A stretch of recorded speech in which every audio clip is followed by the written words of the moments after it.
Esther. She's getting up everywhere. Put your hands together for Helene Witt, everybody. Helene Witt. Thank you. It's amazing if you have a car, they hire you anywhere. I can go along. As long as I can drive the hell. I know you're wondering, those of you who don't know me, is that the love child of Barbara Streisand and Barry Manilow? I'm not. I couldn't be, because they're about my age. But they can get anything done that they want. They choose not to. They want to look like this. But when you get older, you have to be positive. Like they were talking about positive and getting older. And one thing that I changed is the name of my varicose veins. They like red, purple, blue. They pop out. They're like crazy. So I changed the name, and I called them the Roadmap to Adventure. Oh. This road takes you to the Death Valley. And this one takes you to the Sterling Forest. So let me break that down for the younger audience. You know, they say when you get older, you have to connect with the younger audience. So let me explain. You know, you do like the Brazilian and all that. So Sterling is just like a synonym for like silver gray, old. Sterling. So I'm Jewish too, and it's Hanukkah time. And last year, Hanukkah was on Thanksgiving. It's times like that that I wish I was still married. Because then my mother-in-law would only have to eat dinner over once. But I was thinking, coming over here, you know, someone else mentioned something like this, like, Hanukkah would just be a regular holiday like Tu B'Shvat or Simchas Torah that nobody knows. But because it's near Christmas, picture this, the Jewish boys would come home and say, Ma, I don't like this. I can't have the tree and the Santa Claus and all the presents. I'm going to go, when I grow up, and I'm going to marry an Asian girl and live in Brooklyn. I don't like this Christmas stuff. So they changed it. You know, give the little Jewish kid anything they want. So they said, you know what we're going to do?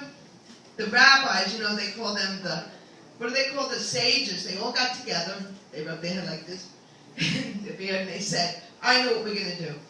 We're going to do this Hanukkah thing really up well so that our kids don't leave and go live in Brooklyn and marry an Asian girl. So what we're going to do is we're going to give them 8 really, really big presents for 8 days, and then they'll be very happy being Jewish. I never did that before. I tried it tonight. Okay. So, stick with the other material. So, I used to be a school teacher in a very tough school. JC would have been a well-behaved kid in my school, so would Remo, as a matter of fact. So my students were really tough. I'll give you an example of how tough my students were. This kid comes in, and he says, for show and tell, he brings a gun to school. And he says, teacher, I'm going to do the word of the day.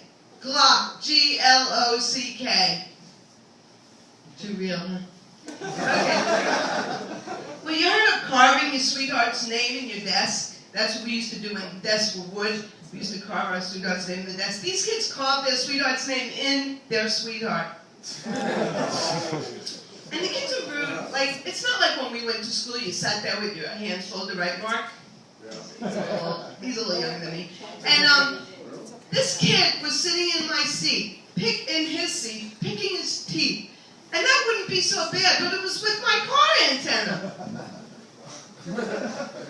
Teacher, how do you tell time? That's easy. How long did you have me locked in the closet yesterday? Right? It's tough, very tough kids. And this is how I had to teach them to read. Run, Spot, run. Dick's got a gun. Spot is a pit bull. Run, Spot, run. And those were the 10th graders. Run, teacher, run. Dick's got a gun. Spot is a pit bull. Run, teacher, run. So I went to the Bronx one day. Gladys is from the Bronx, right? Who's from the Bronx here? Yeah. Woo! Right? I was teaching in the Bronx. I was very proud because my class's picture was up at the 112th precinct. The whole class of 65 was right up there. And the valedictorian was missing at the Honor Society Assembly. That was embarrassing. She was at the 112th precinct. No, she was on America's Most Wanted. I made a mistake. She was on America's Most Wanted. So, any questions on Teacher Kitty? So I was telling you I'm getting older, and when you get older, like when you're young, you sing the birthday song.